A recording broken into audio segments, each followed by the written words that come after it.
Welcome to Conversations with Big Rich. This is an interview-style podcast. These interviewed are all involved in the off-road industry. Being involved, like all of my guests are, is a lifestyle, not just a job. I talk to past, present, and future legends, as well as business owners, employees, media, and land use warriors. Men and women who have found their way into this exciting and addictive lifestyle we call off-road. We discuss their personal history, struggles, successes, and reboots. We dive into what drives them to stay active in off-road. We all hope to shed some light on how to find a path into this world that we live and love and call off-road. This episode of Conversations with Big Rich is brought to you by the Off-Road Motorsports Hall of Fame. The mission of the Hall of Fame is to educate and inspire present and future generations of the off-road community by celebrating the achievements of those who came before. We invite you to help fulfill the mission of the Off-Road Motorsports Hall of Fame. Join, partner, or donate today. Legends live at ormhof.org. On today's episode of Conversations with Big Rich, it is my honor to talk with a man with a record 11 score Baja titles, an amazing 17 Baja 1000 wins in a row, and he is a 2018 inductee into the Off-Road Motorsports Hall of Fame. My guest is none other than Johnny Campbell. Johnny Campbell, it's great to have you on this podcast. I'm really looking forward to this episode, and thank you very much. Yeah, it's great to be on with you, Rich. Thank you for having me. It's always a pleasure, and being an inductee in the ORMHOF is a huge accomplishment for myself, and easy for me to talk about my story. Excellent. Well, let's jump right in, and the first question is, where were you born and raised? I was actually born in Laguna Beach. I was raised in San Clemente, California, South Orange County. And I was, 150 yards from the Pacific Ocean, and grew up in a beach town, surfing and being a beach kid. Right. I would imagine that being that close to the ocean, I get it. I grew up in Northern California near the beach.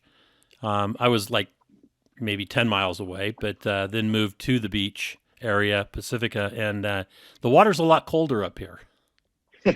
That's for sure. And, as I got older, then I became more of a chicken of cold water, but, it's not the same when you have older joints. Yeah. And all these people doing this cold plunge anymore, I just can't get myself to do something like that. Yeah, I've done them before, but man, it's tough to mentally to do that. It's brutal from what I understand, but everybody seems to love it afterwards. Once I got warm, I guess. So when you were growing up in those beach communities, what was school like for you? Were you one of those kids that did really well, or were you always looking out the window?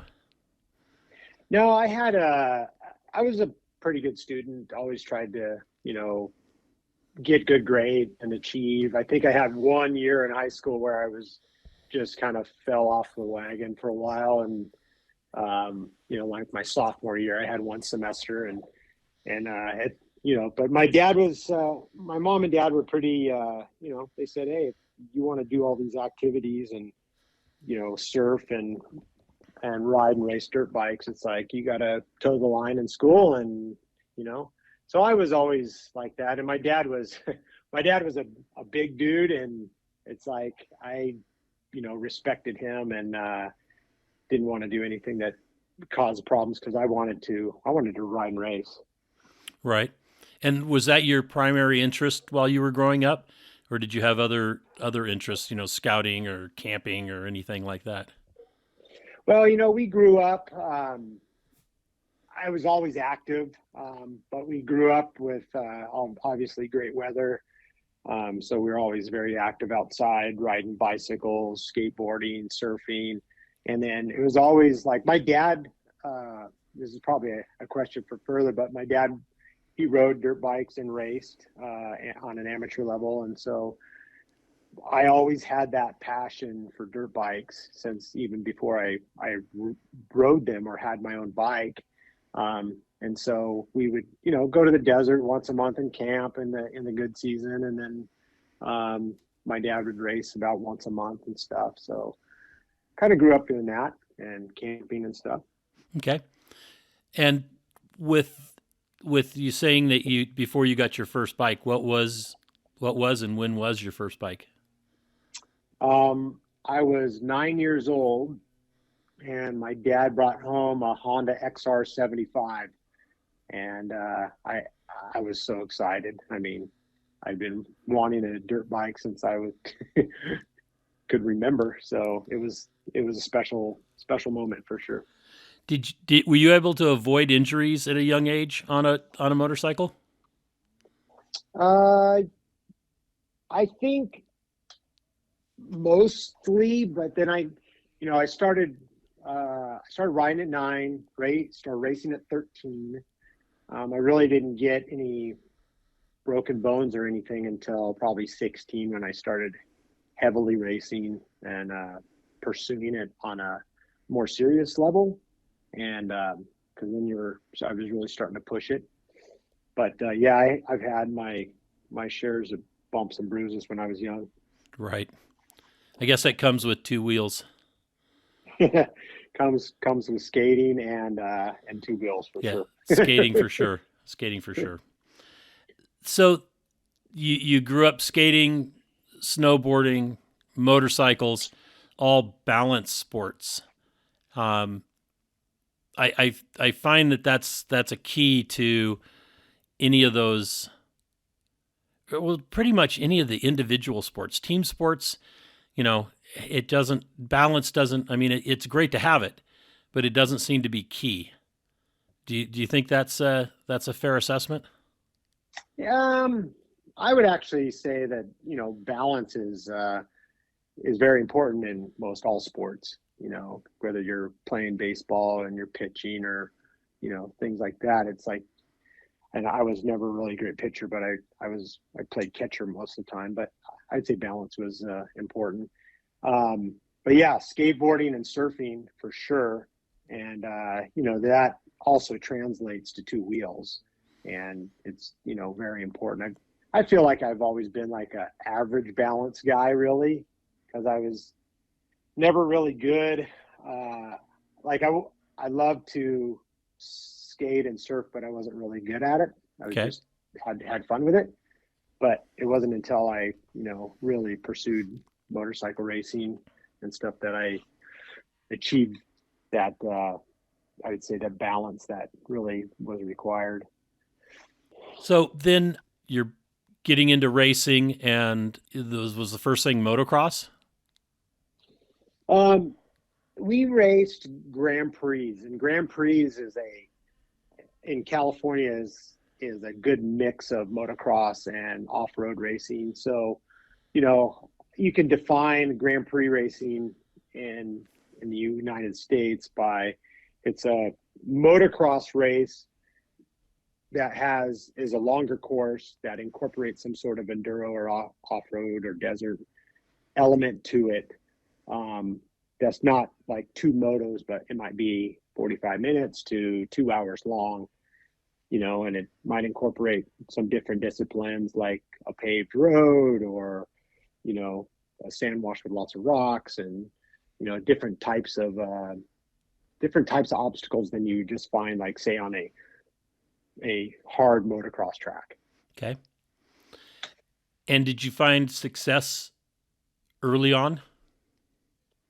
At a local level, I had a couple number one plates in a local organization called SRA, Southland Racing Association. And so it was like 17, 18, 19. I think I had some number one plates. I had a few guys that were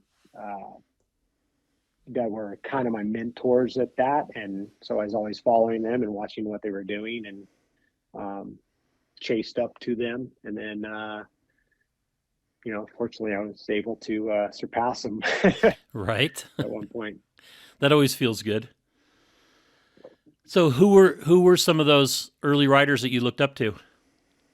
Um, at the local level, and there was one guy named Craig Adams, and he was from San Clemente. He was a friend of my dad's, and they drove dump trucks and worked construction together. But he was like the local hot shoe in that arena, and so he had a bunch of number one plates, and he was always somebody I looked up to. He was real nonchalant and humble and stuff, and he was, he was my mentor. And actually, a big piece of the puzzle when I was a teenager is that my dad passed away when I was 16, and so he was like, I respected him, and he was my mentor and my dad and everything. And so it was a really challenging time for me because it's right when I really started racing a lot. And so not having your dad there when you're that young is kind of difficult for that direction and to the next step of manhood and stuff.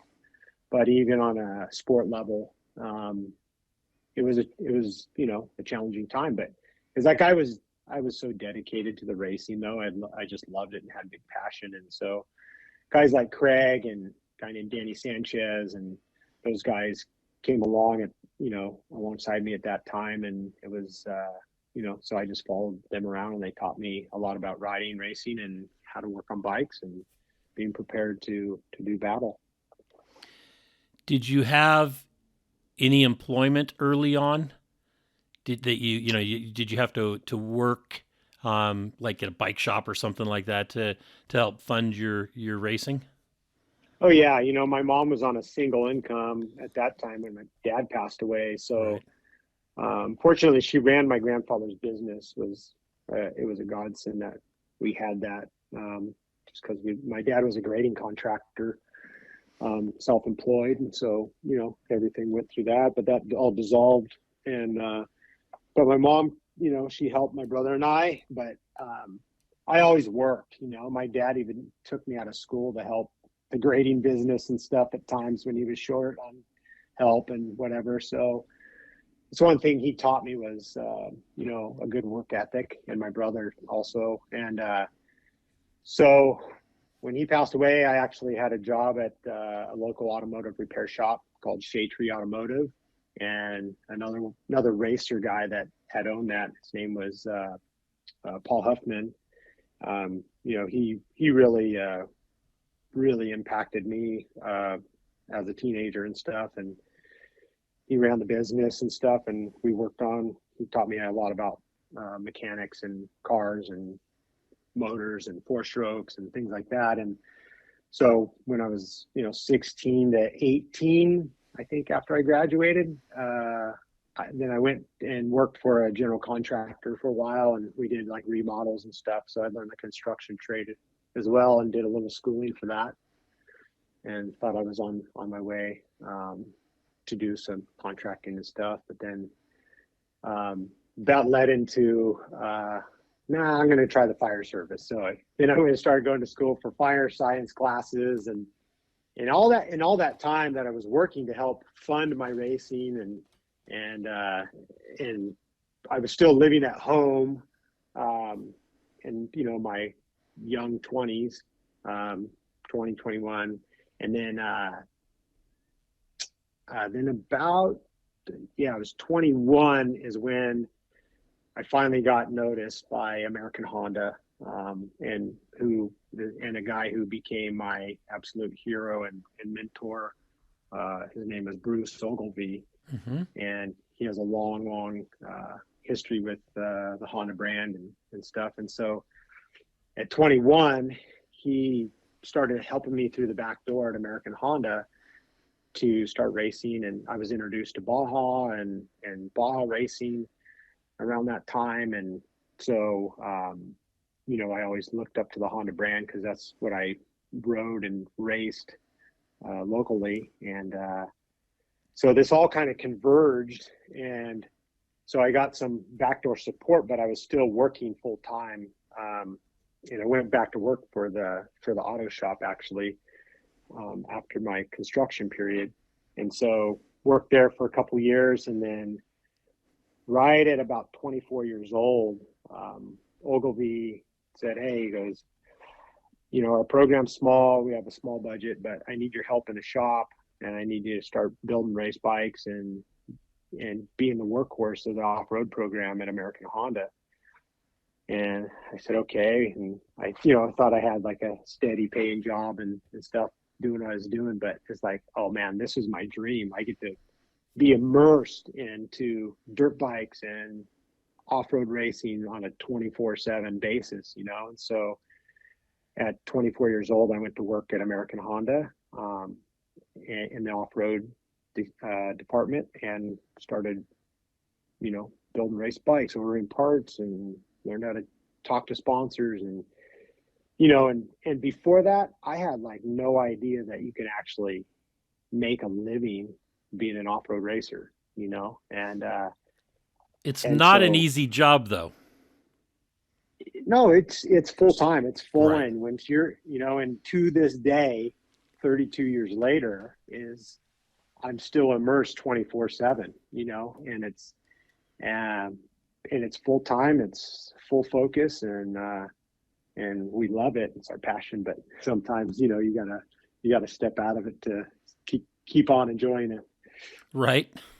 It's one of the things, being an event promoter, I get questions a lot from people coming out to rock crawl for the first time, or like when we had the desert racing as well, that they would, we're like, well, how do I approach a sponsor? What do I get with, what do I need to do?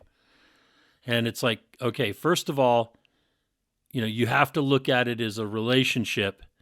So instead of calling it a sponsor, call it a marketing partnership, because it's a partnership between you and the company or the person that's laying out the dough for you, or even parts. So now you have a responsibility to that person. So you have to think of it like a job. They're not giving you money just to go out and play, or parts. They are giving you parts and money to help them succeed by helping you succeed. And I think people are pretty shocked when they find out the responsibilities to keep those partnerships going. Yeah, and today and obviously we'll get into it, but the atmosphere has changed a lot too, just by with technology and social media and all the stuff that goes along with sports now and marketing. It's the landscape has changed for sure in this business. Absolutely. So what was the first year that you raced Baja, and what was the first race? Well, I'll step back just a bit. Okay. And this gentleman, Craig Adams, who was at the time, my girlfriend's uncle, he, and now she's my wife, but he introduced me to Baja. He was a Baja racer.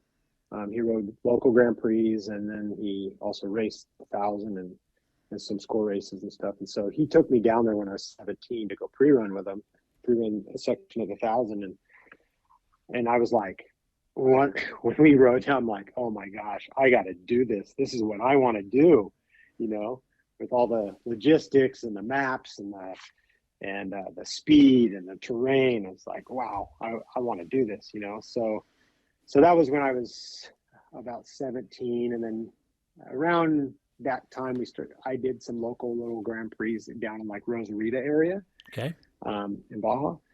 And then finally in 1990, which I would have been 19, I signed up for the San Felipe 250. So that would be 1990. Yeah, 1990. Okay. Was my very first score race, and in San Felipe. And how did you do in that 250? I raced the 250cc class, class 21 it was called. I think we were like, I don't know, either 10th or 11th overall in the bike category. We were probably 5th, 250, something like that. It's like we did okay, but we made stupid mistakes, got a flat tire, crashed, did some dumb things. I just didn't know, like,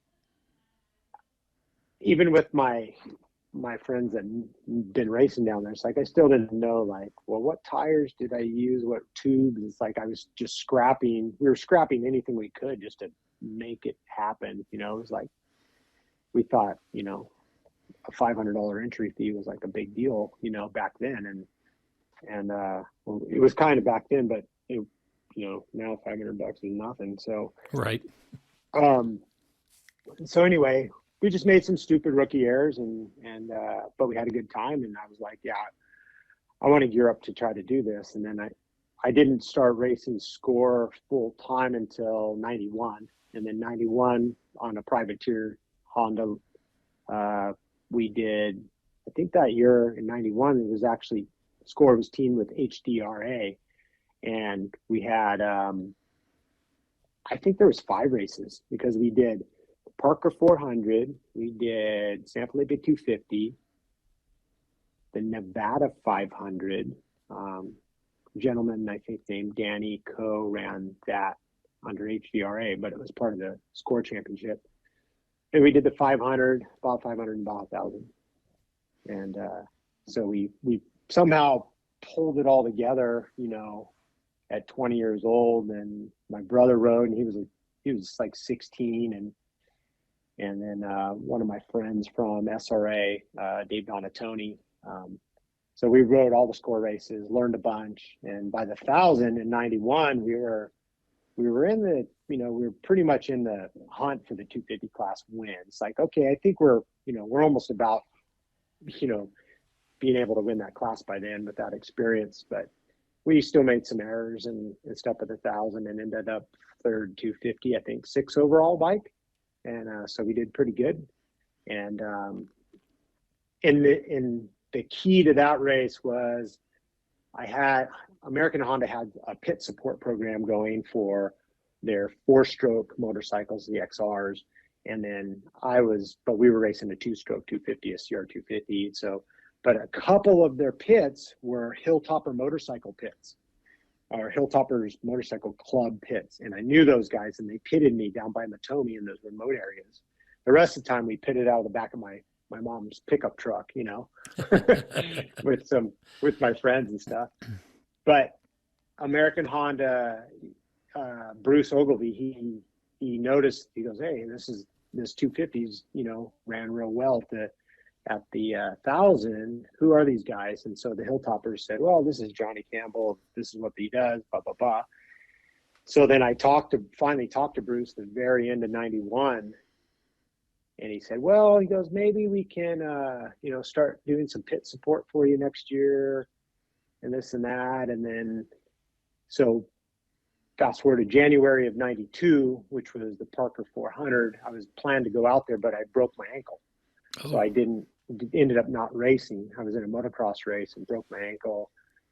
And I was super bummed I couldn't race Parker. So, but I went out there with Craig Adams to just help him, whatever. I was on crutches, and that's where I first had interface with Mr. Bruce Ogilvy from American Honda. And so at that point, he's like, hey, he goes, okay, you guys going to San Felipe? I said, yeah.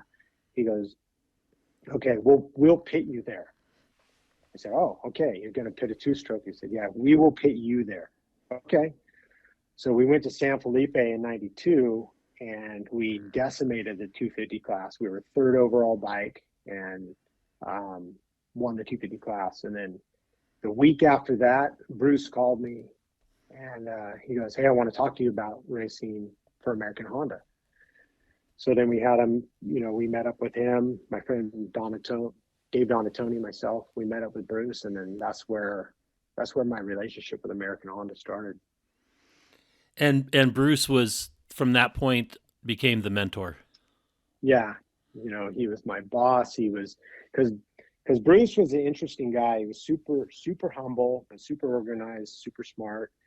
And he, you know, he'd been racing in Mexico since '74, and he was he raced District 37 forever, and then he got into racing 1000 and ISDE and the stuff, and then he had worked his way to a job through his racing at American Honda. So I was like, oh, that's awesome. This is what I want to do. And so Bruce, his main position there was actually senior product evaluator, and worked in the press department as well. So he worked with like Honda R&D on new product, but he was also like did media relations. And part of his job, because at that time American Honda kind of allowed employees, if they had a passion, to kind of pursue those passions. And so because their off-road team was like a backdoor program, they gave Bruce a little bit of budget to continue racing in Baja. And so, and then at that point, Bruce knew that I needed to start getting some younger blood into this off-road program in order to build it, because it was him, Dan Ashcraft, Chuck Miller, and they were all plus 30, late 30s at that time. And so it was like, okay, if we're going to do this, we need to get somebody. And so just that timing and positioning, that I had a desire to race Mexico, and I was racing a Honda already and loved the brand. And we were doing really good on the 250. They're like, okay, let's get this kid in here and let's start training him up. And so Bruce, I mean, he taught me 4-strokes, XRs, and desert racing and logistics and racecraft, and preparation for races like the 1,000, which that's 45% of the deal is just lead in preparation before you go and do the race. So I had to learn all that, and when I was young, of course, we didn't really have all the tools to do it right, or the money or anything. And so Bruce showed me how to do it frugally and on a budget, but still do it at the highest level. And that's important. Yeah, and you carried that on through your whole career. Yeah. From what I could tell. Yeah. So we never had a budget with a bunch of zeros behind it. It was always, here's what we get and let's make this work. And so we did that, and along with our Baja Pit Support Program for privateer riders, and we gained some sponsorships and things like that to help us facilitate everything. But it was, and then in '94 is when Bruce had me start working up there full time and in the program, and so I would start running, helping him run and navigate the pay for pit program we had for Honda privateers. Started my full-time racing career, and then I was really immersed into it full time. So at that point, you're doing it full time. Like you said, you're totally immersed. What were the races besides the score races? What races were you doing, nationally and internationally? Yeah, at that point in time, I was just concentrating on District 37, desert racing and Grand Prix racing at a local level. I think we followed the AMA National Hare and Hound Desert Racing for a couple of years. And then we started, and then at that point in time, KC folks started ramping up BITD, and started expanding it from just a bike organization to car and truck organization. And so we started racing some BITD soon after that.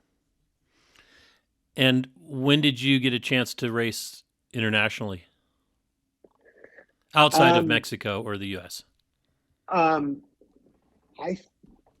think my first race in Europe was the International 6 Days Enduro, which would have been 1997.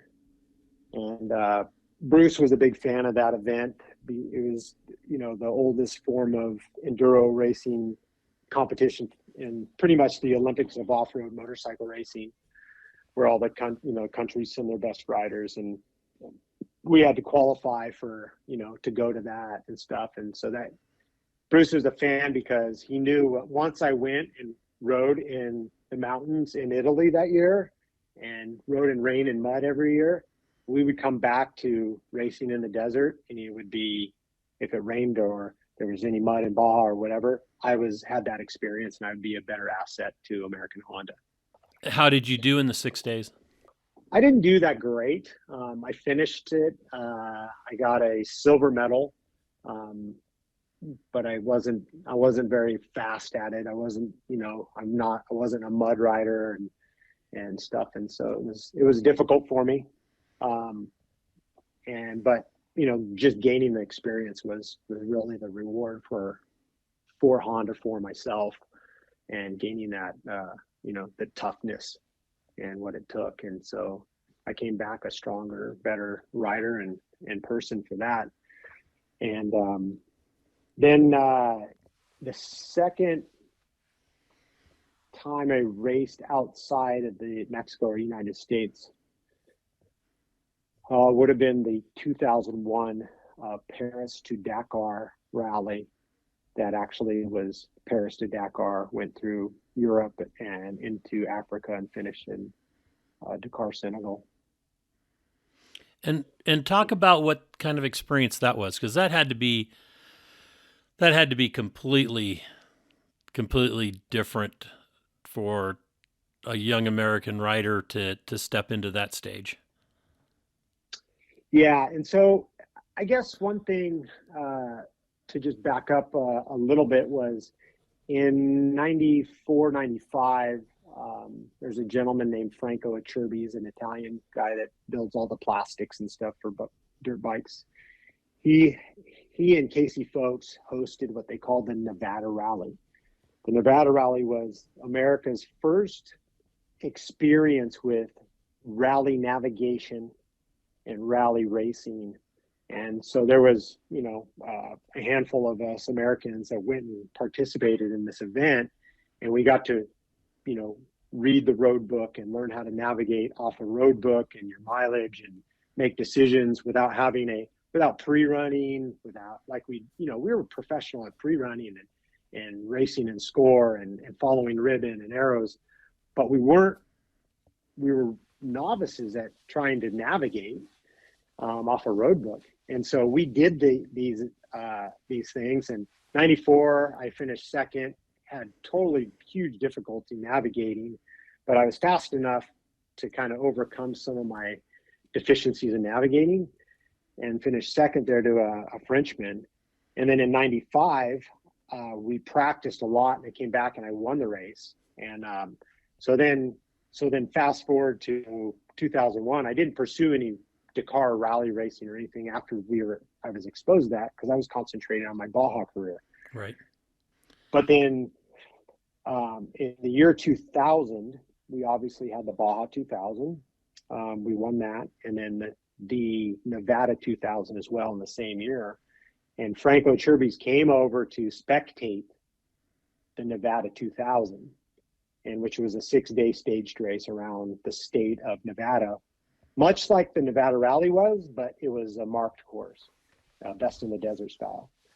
And so Franco came over, and about on the 4th day of that race, I ran into him in the parking lot in Reno after the 4th day, and he said, hey, he goes, and I was running second in the event, and he said, hey, 2 more days. He goes, if you win this race, I'm going to take you to the Dakar Rally.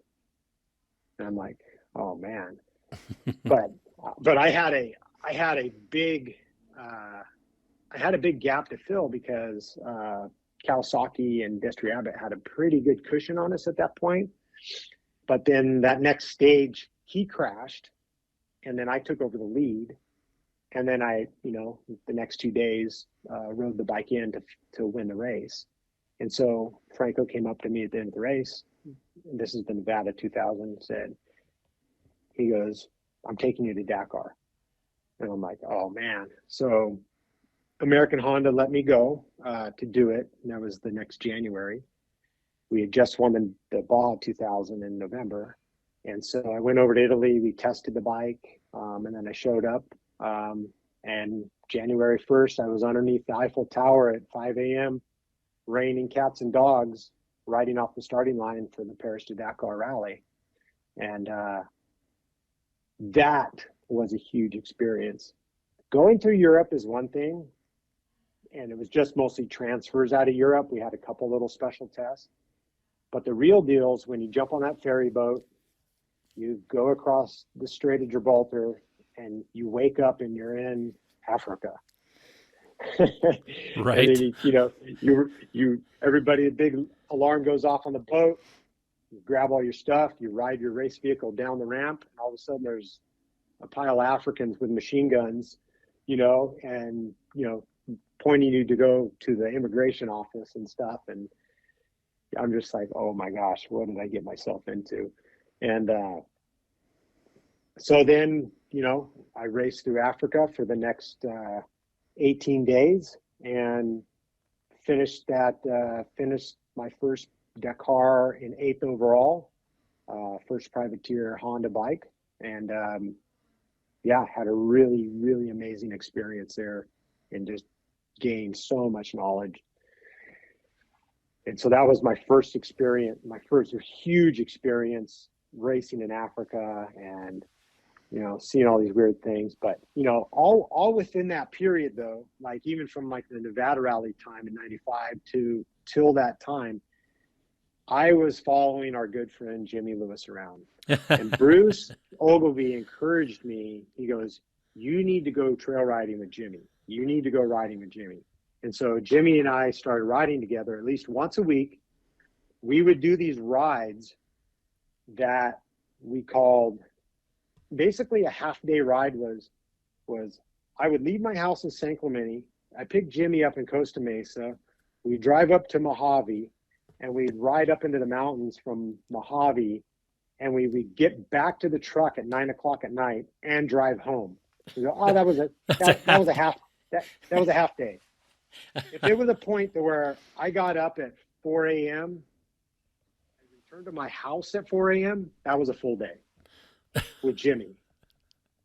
And riding with Jimmy Lewis really was my schooling, was really, because Bruce knew Jimmy's grit and his toughness and also his riding skills on trails and stuff that I didn't have. I had high-speed racing skills from Grand Prix and Baja racing, but I didn't have these technical skills riding on the side of mountains and up in the snow and down this hill. And, Jimmy he was really encouraging for my career and really elevated it to the next level of toughness and grit and determination.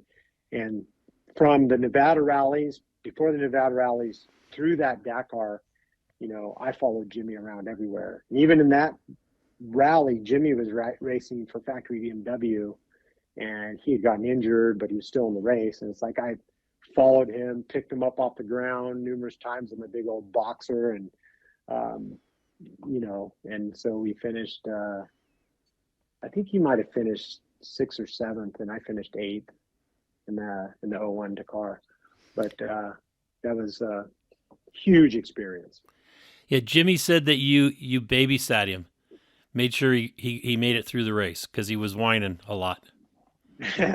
Well, he'd crash and he was banged up pretty good. I don't know, I forget what he had. So he hurt his wrist real bad and maybe some ribs or something. But yeah, and that big old bike he was riding was, super difficult to ride if you didn't have full strength, because that thing was a twin cylinder, 500-pound dirt bike. It was huge and fast, and if you didn't have the strength to pick it up, it was tough. So I kind of would catch up to him and during the stage, and then just kind of follow along with him. And if he fell over something, I'd pick up the bike for him, and so he can keep going, because he was a better navigator than I ever was. So it was fine with me.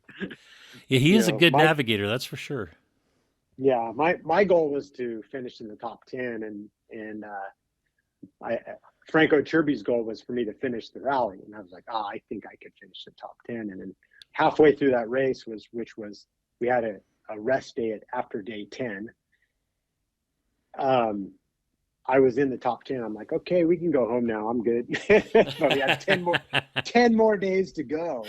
That race was so long and grueling. But yeah, so I went along and picked Jimmy up along the way when he fell over.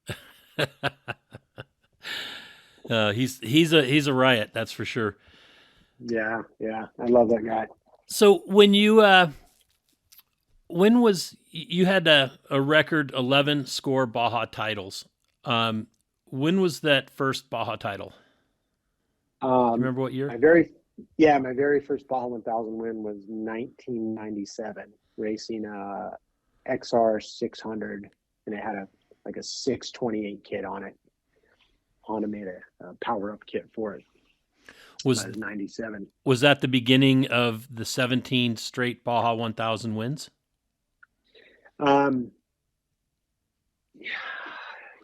Yes, I believe so. It was, well, yeah, because I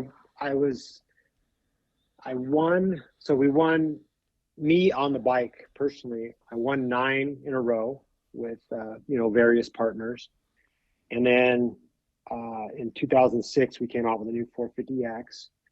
My partners crashed. I ended up second. But at the same time, I had helped develop and put the program together for 06. So if you count that as a win, I think that's what people count as that 17. Okay. So that would have been, it's the 17 includes all the races that I managed where I didn't race the motorcycle physically. I get it. The 11 was me actually racing on the bike. Oh, okay. So, I see. So when people say you won the race, the race 17 times, there was a supporting role in 06, but from 09 through 13, I managed the team. I didn't physically ride. Okay. But that whole string added up to 17. So I think that's where that number comes from. I didn't make it up. I call myself 11 time. So 11 time. Okay, we'll go with that. Yeah. Yeah. So the 17 kind of gives people an illusion. I rode it 17 times and won, but part of it was just managing the program. So yeah, I had a string of 9 in a row. Just managing.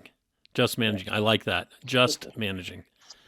Coordinating the American Honda effort. Yes. Yes, that's just managing. Just. That's a lot of work. Managing 100 volunteers down the peninsula. Right. When did you guys do your documentary?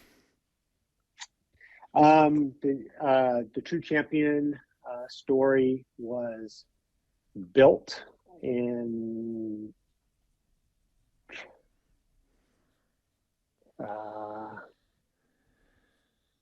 I'm reaching back. Sorry. No worries. I think it was.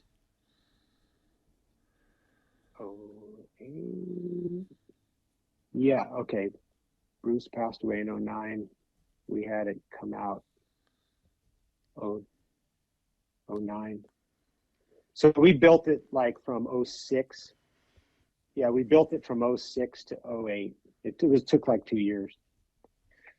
And then we premiered it in 09.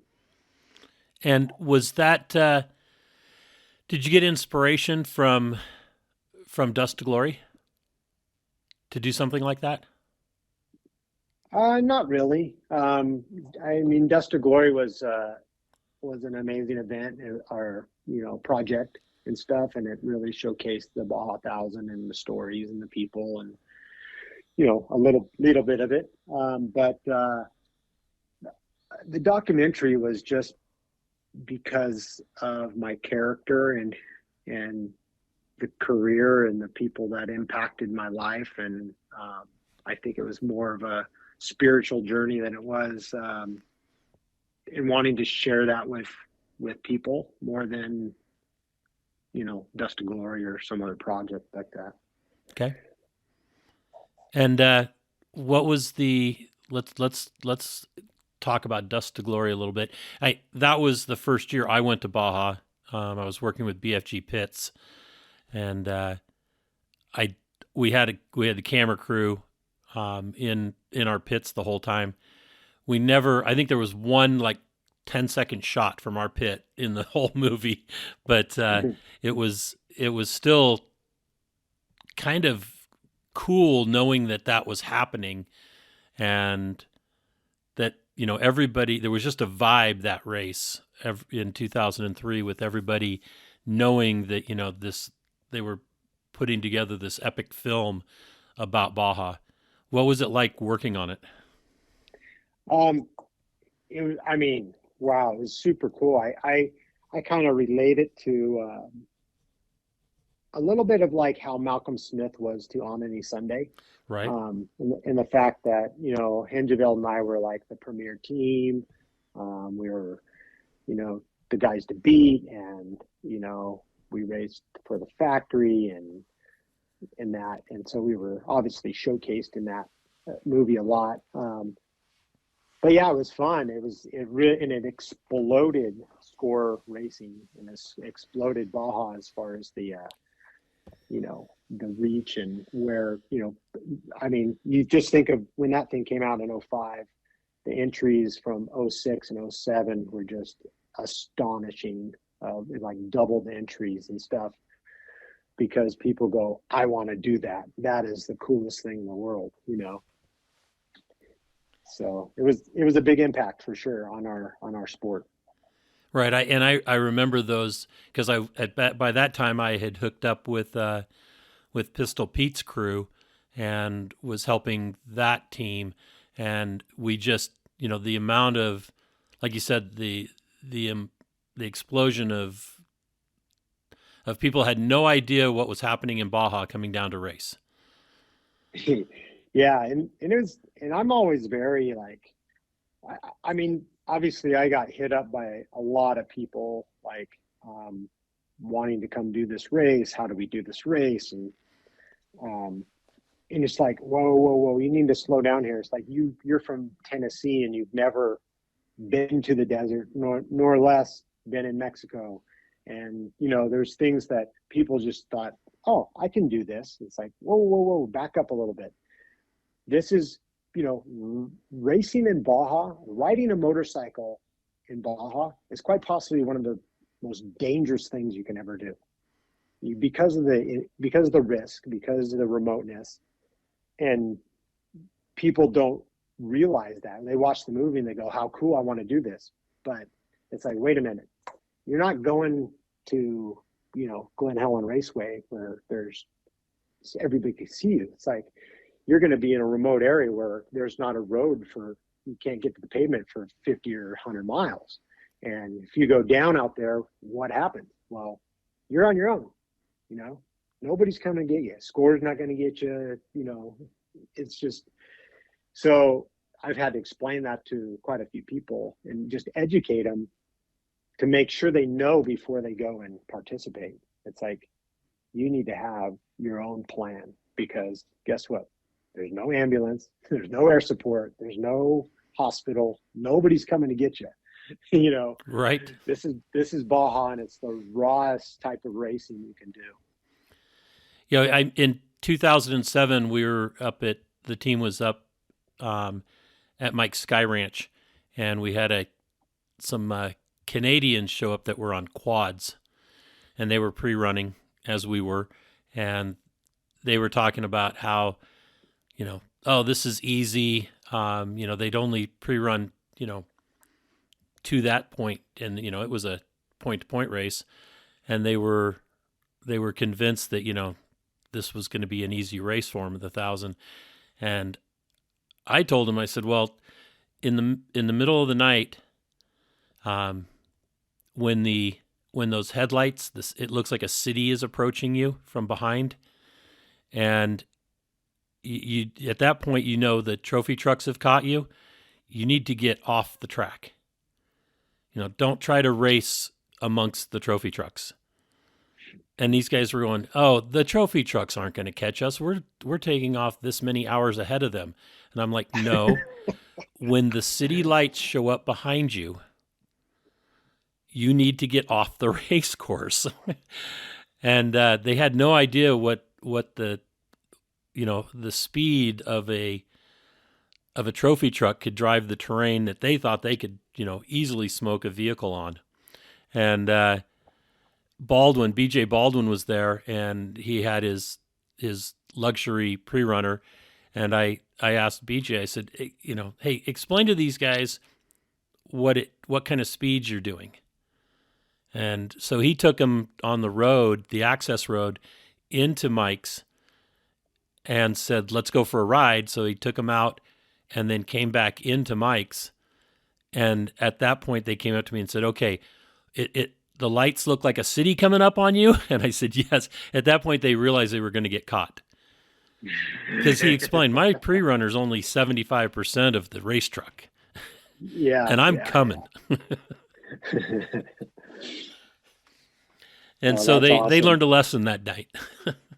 Yeah, that's good. And that's what I know we kind of got off subject, but that's where all that leads to. It's like, it's like, man, all these people that see it and they want to come do it, but it behooves them to ask some people that have been there before and get a lesson. I suggest that people go and volunteer for a team, whether it's a bike team or a car team or a truck team, whatever. Just volunteer and get down there and see what it's all about first.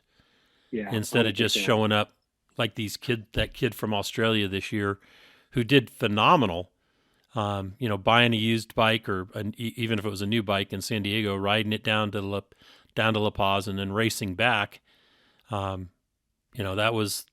That's a once in a lifetime thing, but it doesn't mean that everybody that goes down there is going to do that, and be able to finish. And on that subject, it's like I've learned from all the Australians that I've come across in my career and stuff. Those guys are gritty, they're tough, and a lot of them have good riding skills. They have some pretty gnarly races over there. I've never been there, but only hearing about them and seeing images and videos and stuff. For me, I don't ever really worry about the Australians. Those guys they're bushmen. They're tough. Right. And so, you look at guys like Toby Price and Shane Watts and guys like that. It's like they sleep in the dirt and wrestle with cobras, and I definitely don't worry about the Australians.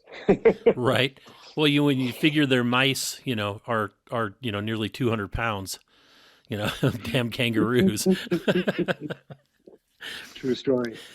So let's talk a little bit about your giving back to Baja. Yeah. In which ways? Which one? Which subject? Any of them that you want to touch on. I know that there's a lot of racers that have programs where they raise funds for various organizations, and what is it? What's your passion? Well, I have a couple different subjects on this, or two categories. One is obviously the work that Cameron Steele and myself and a few others, Ken and Gene from Bulletproof Diesel, we've built a program around Rancho Santa Maria School and Orphanage that every year, every July, we go down and we do an event called the Baja Beach Bash. And the Baja Beach Bash is a trail ride. It's a dirt bike motorcycle ride. But the main premises of it is raising awareness and raising funds for that school and orphanage. And we've been doing that, I think, 15 years now. We've seen just impacting lives. We've seen this place grow to where it's become one of the most desired schools to attend in all of Baja, maybe even Mexico. The folks, Rod and Tina, and Bill and Kay, the founders, Rod and Tina are the directors now, the son and daughter of Bill and Kay, but they, they built this thing a long time ago. And so Cameron and his dad had been going down, and they built a relationship with them a long time ago. But then when we started kind of, this all started like when Mexico, Baja in general had kind of a bad rap. There was some shady things going on and people getting held up and some different things just like locally from like, the border down to Ensenada and stuff like that. And so people were kind of scared of Mexico and stuff. And so between Tim Morton from Baja Bound Adventures, Cameron, myself, we decided, you know what, let's bring some riders down here and take them on a nice ride and show them that Baja is okay. Baja is fine. Baja is safe, to a certain point. And so that's how we kind of started it. But the orphanage was always part of that. And so I think the first year we went down there, we kind of scrapped together like, hey, everybody pitch in, and, maybe we gave them like a couple grand or something. And then it became like, oh, this is a really cool thing. This is really good.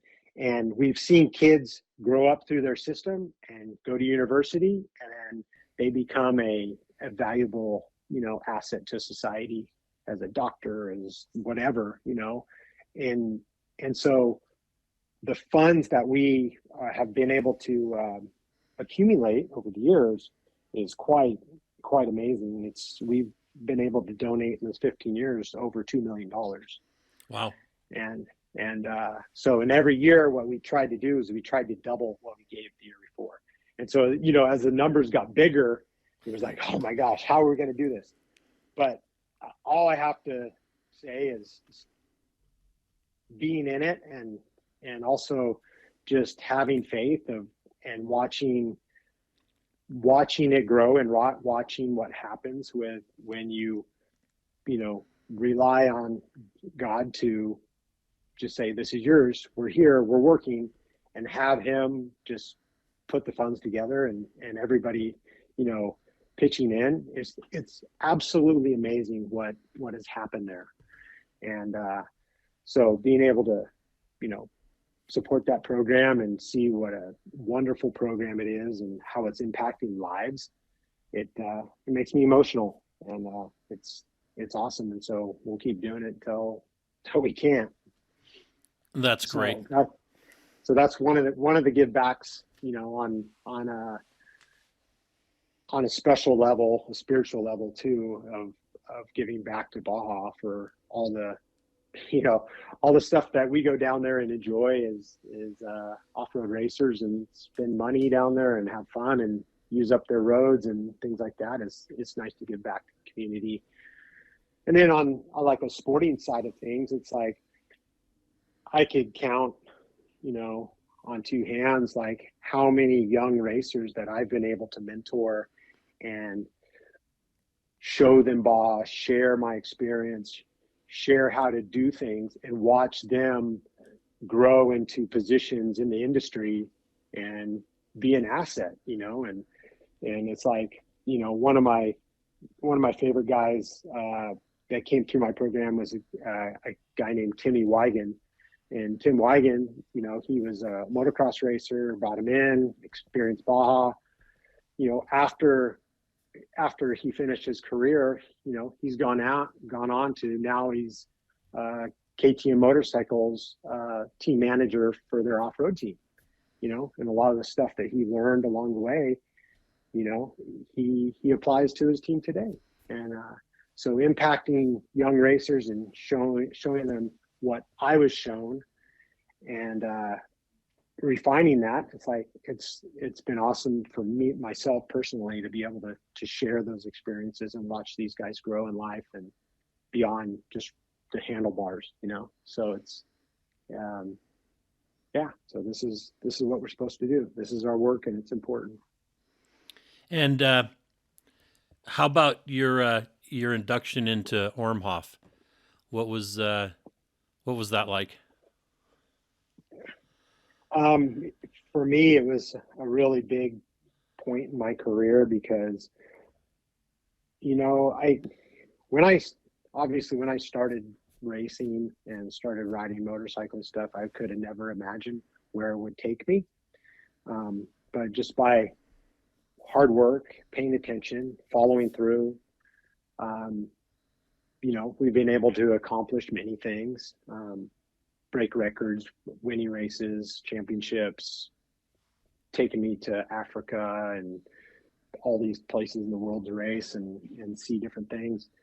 Um, you do all these things, but it's like I never would have thought this would happen or anything. So when you're inducted into a Hall of Fame, it's, that is like one of the biggest honors you can have as, I think, as a racer. And I've been on the other end of ORMHOF too. I've been on the voting committees and stuff. And so just knowing that racing isn't the only thing that group is looking at, it's like, how you've impacted the sport, how have you impacted other people, what is your give back? That's how you get inducted.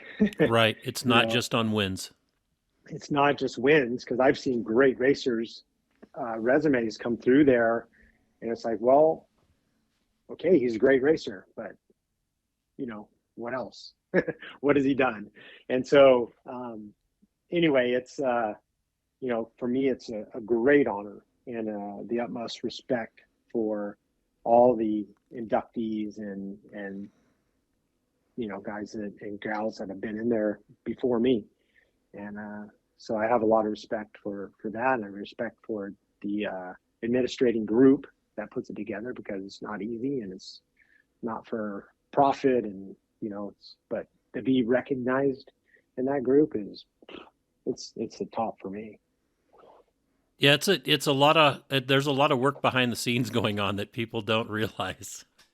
The Barbara and Jen do a phenomenal job behind the scenes for like the day-to-day running, and then the gala itself, that are I'm just amazed at what those two ladies have done.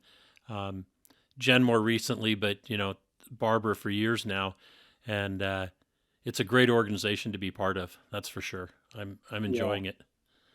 yeah, they do a phenomenal job, and I couldn't have more respect or be more pleased to be part of it. And I mentioned before we started to record that last I was waiting for this point. The last gala this last year, we were you were behind the stage, kind of. There was a partition, and I could hear somebody back there talking. I didn't know it was you, and you were there waiting to go up on stage, and I was there waiting to go up on stage as well. And I took a step back because nobody was behind me, and then all of a sudden there you were, and I kind of totally elbowed you, and I was shocked that you had appeared, and I wanted to apologize. That's my one time getting to rub elbows, you might say, with Johnny Campbell. So That's awesome. Yeah, I don't remember. So that was I was kind of embarrassed by it. I mean, just standing up there in front of a room of 700 people, and here I am. I just elbowed you. It was like, great, good job, Rich. First time up there. Now, I did have one other run-in with Team Honda back in, I think it was 2007. There was a lot of construction going on the highway going into San Felipe, and I think it was for the 250 race. And it may have been later. It may have been more like 2010. But you'd go off the main highway there, and it was all dirt roads along. Not even dirt roads. It was just a dirt path alongside the construction. And I was driving one of the trucks for one of Pistol's personal trucks, and I could see the Team Honda van coming up toward me, and it was a box van, and it had really wide mirrors on it. And I'm looking at it going, and looking at my mirrors going, I don't think there's enough room here. And I tried the Baja wiggle, to try to get the mirrors out of the way, and we didn't. We both smacked mirrors. So I get back to camp, and I go, well, Pete, you're going to need a new mirror on the driver's side. But the good thing is, Team Honda probably has the funds to replace it. And I said, so it's all on you.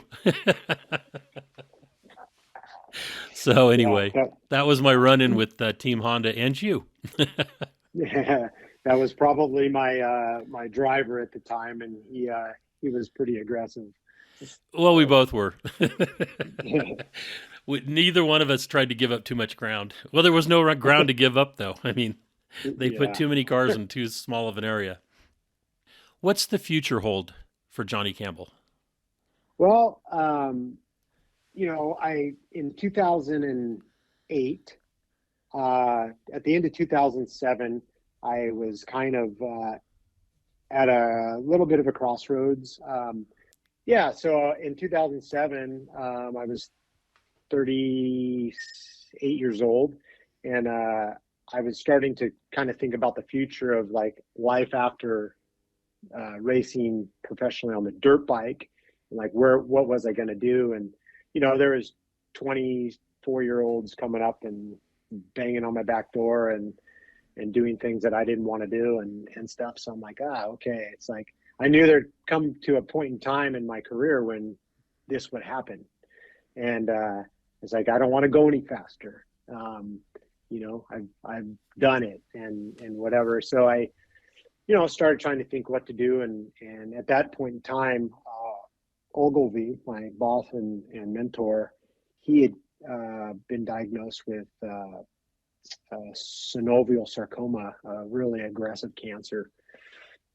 And so we started working on some things and, talked a lot about it and stuff. And I said, I'd like to not commute up here anymore. I think I want to propose that I take the Honda's off-road team satellite.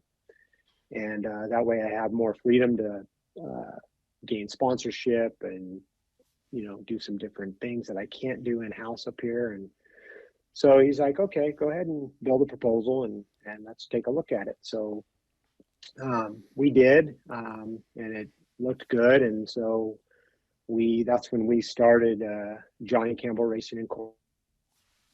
Race name is JCR Honda, and proposed the Honda. And in 2008, we fired up JCR Honda, Honda's off-road racing team. So that's right when I took operating this. My boss was sick, and he had always planned on me taking over the team at some point. And so I said, this is the right time. And he fought really hard for 2 years, and then he passed away in April 13th in 2009.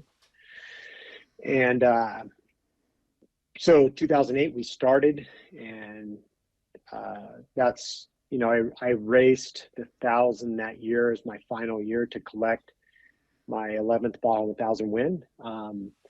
Was the goal, because the king, I say the king of Baja, which is Larry Rossler.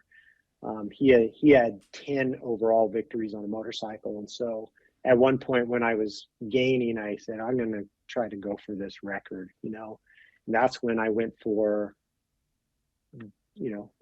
winning 11 was my goal, so I can eclipse his record, with tons of respect to Larry, because he's an amazing racer. And, he's gone on to win multiple more Baja 1000s in a four-wheel and stuff. But that was my goal. And once I accomplished that goal, I was satisfied with my racing on the bike full time. And so I started owning my own business and running the team and managing that and doing all the coordinating and the day-to-day. And I, had my own shop in San Clemente at the time. And so that led into JCR Honda. So we raced Baja for a number of years after that. kept the tradition going. And then there were some other opportunities that came along, and so we started racing other facets of racing, like the Dakar Rally, GNCC, which is the Grand National Cross Country Series in the East Coast, and a bunch of different things. And so, and all the time, Honda has backed me and continued to believe in Johnny Campbell and Johnny Campbell Racing. And so we still, to this day, we are racing off-road racing and race desert racing. We race things like the Mint 400 and stuff, but I haven't gotten back to racing in Mexico since I ran the team in 2013 was our last year, because I've acquired so much responsibility with the Dakar Rally team and other facets that we worked on within Honda, like production development and things like this. And so it's been difficult to get back there, and mostly budget wise too. But so right now, bring you up to current is that, yes, JCR has won multiple championships, multiple Baja races, all sorts of different disciplines in off-road racing. And also we have our